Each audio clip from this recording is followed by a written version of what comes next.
20th Century Tribalism. Part 4. Anti-Semitism, fascism left or right. Fascism, in its Italian incarnation, had no intrinsic connection to anti-Semitism and wasn't to acquire any until it came under the influence of Nazism in the late 1930s. In fact, as Griffiths notes, fascism benefited from Jewish funders in its early years and was joined by a higher percentage of the small Italian Jewish population than of the Gentile population. There is no intrinsic connection between anti-Semitism and fascism. Gregor notes that anti-Semitism, political and economic conservatism, and contempt for the working classes have never been necessary or sufficient conditions for admission into the class of individuals that could be historically identified as fascists. Many prominent fascists in Italy, Gentile among them, were never anti-Semitic, anti-radical or anti-Labour, even for tactical reasons. Many movements generally identified as fascist were neither conservative nor anti-Semitic, nor did they manifest racial antagonism in any meaningful sense of the term, writes Gregor. Not only is anti-Semitism not peculiar to fascism, it is also not even an exclusive possession of the political right.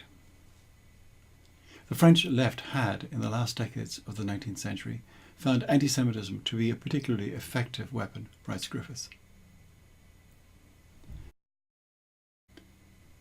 Anti-Semitism was a social given of almost all late 19th century European society, particularly in the countries of Central and Eastern Europe, but also in France. Existing alongside anti-Semitism and often interrelated with it was a conception of history as a struggle between different races. The major theorists of race theory were the Englishman Houston Chamberlain and the Frenchman Arthur de Gobineau. Not only did anti-Semitism link up with race theory, but it also managed quite frequently to become associated with anti-capitalism as well, when Jews were taken to be the primary movers and shakers of capitalism. In Nazism, of course, anti-Semitism plays an important role, if only as an adjunct of its central focus on race theory. Because National Socialism is so inextricably associated with anti-Semitism, anti-Semitism is often taken to be a defining feature of fascism. It has therefore become difficult to characterize political movements as fascist if anti-Semitism does not feature prominently in them. The idea of race was a commonplace of the 19th century and early 20th century thought, despite its being an imprecise and, to the extent that it had any content, a biological rather than a sociological category. The Aryan or Nordic race, as the culture-creating race, was supposed to play a particularly important role in civilization, in contrast to the merely culture-bearing races and, of course, in strong contrast to the culture-destroying race. As a form of ultranationalism, fascism is necessarily racist, but such racism doesn't necessarily lead to eugenics or genocide or anti-Semitism or hatred of other nations or of groups perceived to be different. In practice, of course, fascism can give life to such tendencies if they are already present in a community. Fascism doesn't require the active persecution of other races or cultures, but can, in fact, content itself with a kind of racial or cultural apartheid. Among other things, the effect of Nazi race theory was to support eugenic legislation so as to purify the race by exterminating physical and mental defectives and to keep the culture-destroying race, the Jews, in check.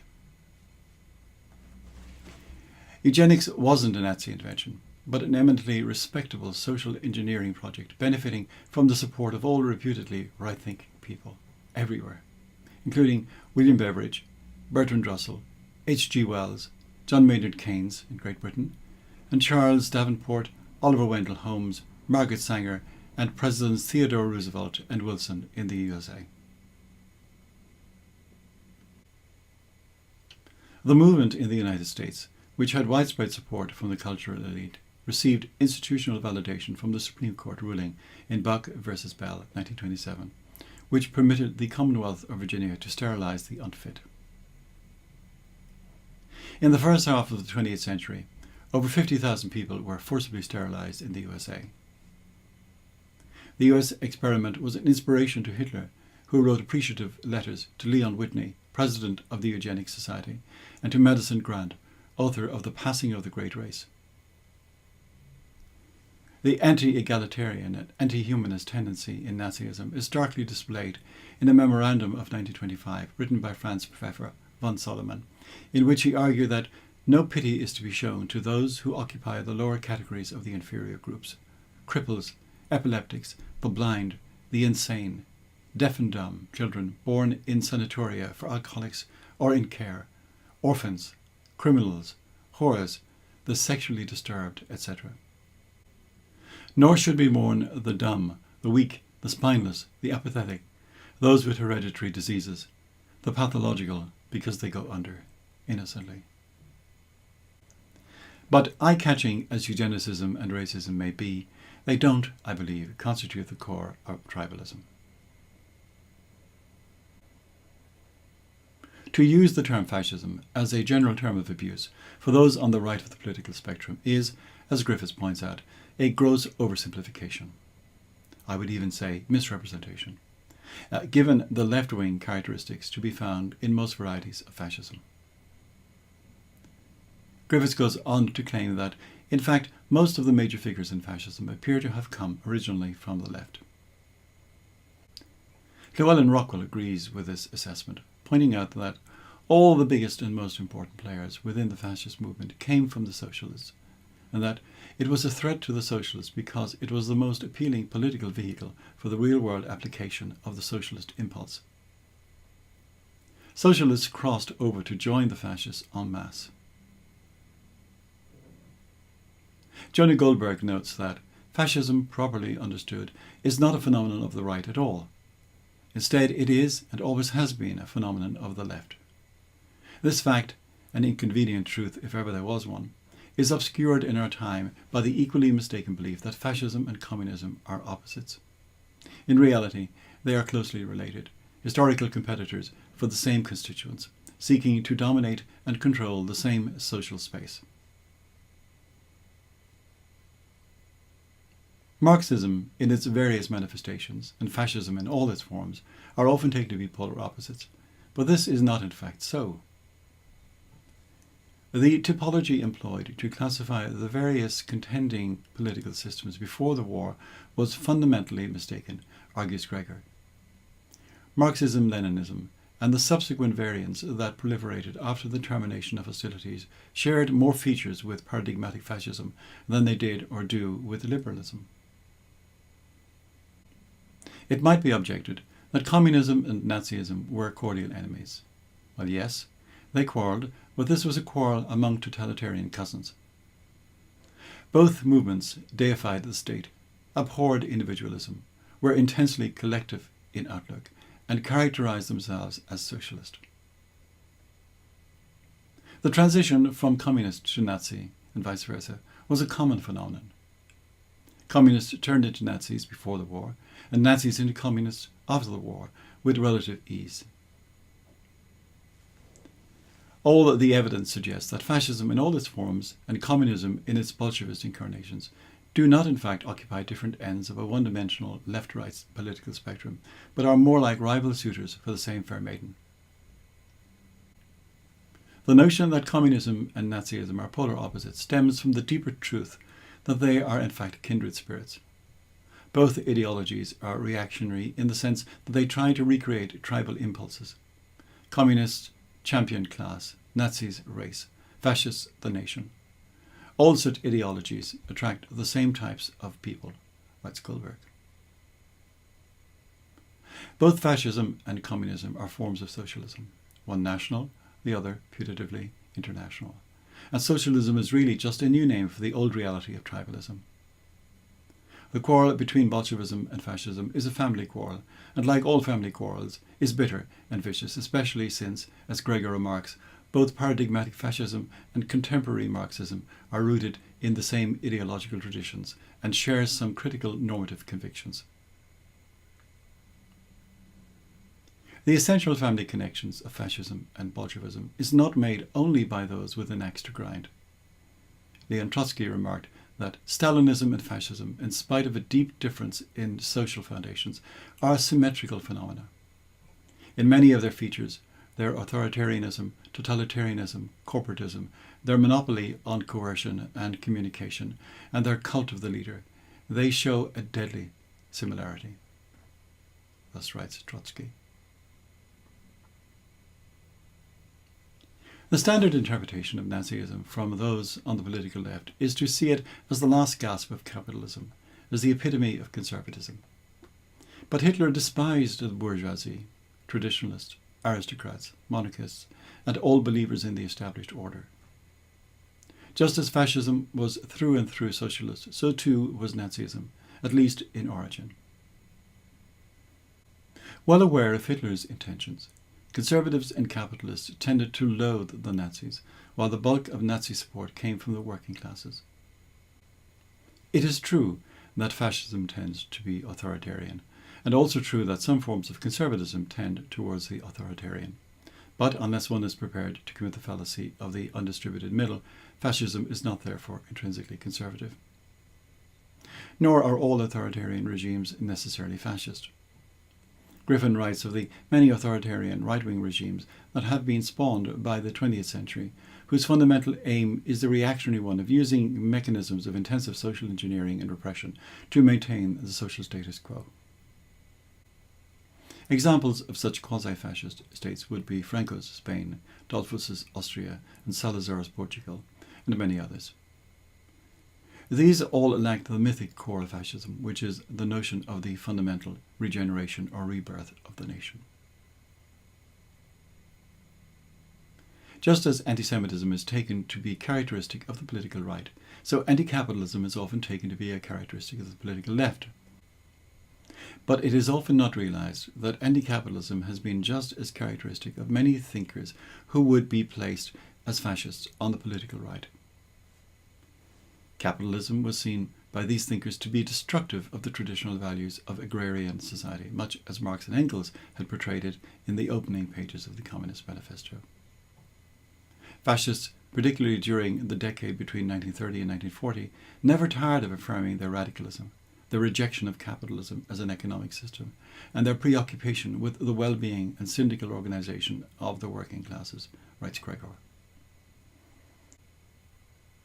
Right-wing anti-capitalism portrayed capitalism as creating and supporting individual selfishness as opposed to the good of society as a whole. This led to the development of corporatist theories of society, originally modelled on the medieval guilds, but going well beyond the medieval version in postulating a vision of society as a complex of interlocking, mutually cooperative instead of conflicting bodies, which would practically organise and also give political expression to everyone in society. The anti-capitalist strain in Nazism, which, as a practical factor, ended with the murder of Gregor Strasser in 1934, was an important element in its early years. Capitalism, the early National Socialist thought, was yet another factor in the debasement and depersonalization of German society, and an important contributor to what many, not just members of the Nazi Party, considered to be the endemic social and political chaos of post-war Germany. Gottfried Feder wrote that, "Today, chaos reigns on earth. Confusion, struggle, hate, envy, conflict and oppression, exploitation, brutality, egotism. The will to put a stop to chaos, to put in order a world out of joint, and to keep order as guardians. That is the enormous task which National Socialism has set itself. Our aim is Germany's rebirth, carried out in a German spirit to create German freedom." Both fascism and Nazism made some practically necessary concessions to elements of capitalism later in their development, but never lost their socialist ambitions to control it if they could not eliminate it altogether. Even conceding the relative soft peddling of the original stark Nazi anti-capitalist rhetoric in the mid-1930s, the actual effect of Nazi policy, when in power, was to leave the legal order of private property intact, but effectively to exercise micro-control of every aspect of the economy through a totalitarian policy of Gleichschaltung, a word which we might translate as bringing into line. Though interwar Marxists saw fascism as a permutation of capitalism's onslaught against socialism, writes Griffin, Fascists conceive themselves as superseding its basic principles of laissez-faire individualism and the profit motive through the introduction of a nationally and socially healthy system. Indeed, a form of socialism purged of materialism and internationalism. What was needed in the economy were the same martial virtues exhibited by soldiers in war. Business leaders could not be allowed to operate their businesses with an eye merely to profits. Such a vulgar mercenary concern is rank capitalism, and capitalism and Marxism grow from the same root. In his splendid analysis of fascism and its relation to capitalism, Llewellyn Rockwell points out that fascist economies, while nominally free market, are dictated to and heavily constrained by bureaucrats. Producers, whether conceived of as workers or business owners, are syndically organised into cartels, which are the recipient of government largesse, banks, insurance companies, car firms, etc. Fascist governments borrow and spend recklessly to sustain national economic and ideological goals. If all this sounds familiar, that's as it should be. Most Western states still operate on these principles. Appearances to the contrary notwithstanding, fascism is not anti-capitalist, nor is it intrinsically conservative. If its operational myth of rebirth is taken seriously, then nothing from the past is sacred unless it contributes to the new vision of things. As the phoenix rises from its ashes, so the new order comes into being on the ruins of the old. Particular fascist movements may make tactical alliances with conservatives if that promotes their ends, but such alliances will not outlast their usefulness. It could be argued that some movements often portrayed as being fascist, such as those in Spain and Portugal, were really either conservative movements at heart or fascistic movements that stalled at a certain stage of development. In the end, the evidence for the left-wing heritage of both fascism and Nazism is incontestable.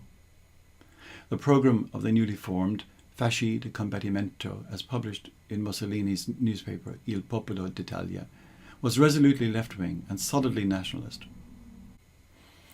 It included demands for lowering the voting age to 18, abolishing the Senate, and creating instead a technical council on labour, industry, commerce and agriculture, anticipations of corporatism, and for an expansive Italian foreign policy. Its social demands included an 8-hour working day, a minimum wage, worker participation in industry, the management of industry to be given over to proletarian organisations, the requirement that owners of property cultivate their lands on penalty of confiscation, the provision of state secular education, a progressive tax on capital amounting to a partial expropriation of all riches and the confiscation of ecclesiastical property and revenues. When it came time to formulate the policies of the newly emerged Nazi Party in 1920, this is what, among other things, these policies expressed in the Nazi Party programme demanded. A greater Germany, living room for the population of the German nation, which did not include Jews, the subordination of individual activity to the general interest and the general good, and the ruthless persecution of all those whose activities were deemed injurious to the common interest, the abolition of unearned income, the confiscation of all war profits, the nationalisation of corporations, profit sharing in large industrial enterprises, the reconstruction of the national system of education, whose curricula must be brought into line with practical life, the creation of a German national press, and the prohibition and persecution of newspapers whose output was not conducive to the national welfare, and the establishment of a strong central state power for the Reich. The original 1920 programme demanded the expropriation of land for communal purposes without compensation, but this expropriation was clarified in 1928 to be limited to land that had been illegally acquired or land not administered in accordance with the national welfare. Frank McDonough, the author of Hitler and Nazi Germany, describes these seemingly obvious anti-capitalist demands as being limited and, in inverted commas, socialist, which is as much as to say not really socialist at all. As is the case with the programme of the Fasci di Combattimento, it requires unparalleled, not to say perverse, hermeneutical abilities to deny the obviously anti-capitalist and socialist thrust of these measures, and to interpret such demands as being characteristic of right-wing or conservative thinking. At the start of this section, I mentioned that the essential constituents of fascism, National Socialism and Bolshevism might be taken as the supporting of collectivism, nationalism, authoritarianism, totalitarianism, corporatism, militarism, violence, and the opposing of Jews, capitalism, democracy, materialism, parliamentarianism, and liberal decadence. We are now in a position to summarize the discussion so far, and to say that all three movements flourished on the social disorientation resulting from the war. They were all forms of one-party dictatorship, whether totalitarian or authoritarian. They all despised liberal parliamentary democracies, and they all shared a contempt for reason, for evidence, for argument, substituting dogmatism and fanaticism in their place. Summary. It is commonly believed that fascism and National Socialism were unique, unprecedented, and largely inexplicable phenomena. But this is not so. Fascism and Nazism, and indeed Bolshevism, are forms of a generic fascism. There is a mistaken temptation to think that fascism has no intellectual foundation. Fascism is the political expression of a philosophy of irrationalism. Georges Sorel proposed the idea of a myth, whose function it is to guide and motivate action, regardless of its truth. A myth, for Sorel, was an organizing principle, not necessarily true, that inspired and fueled action. It wasn't the product of reasoned investigation, but the result of intuition.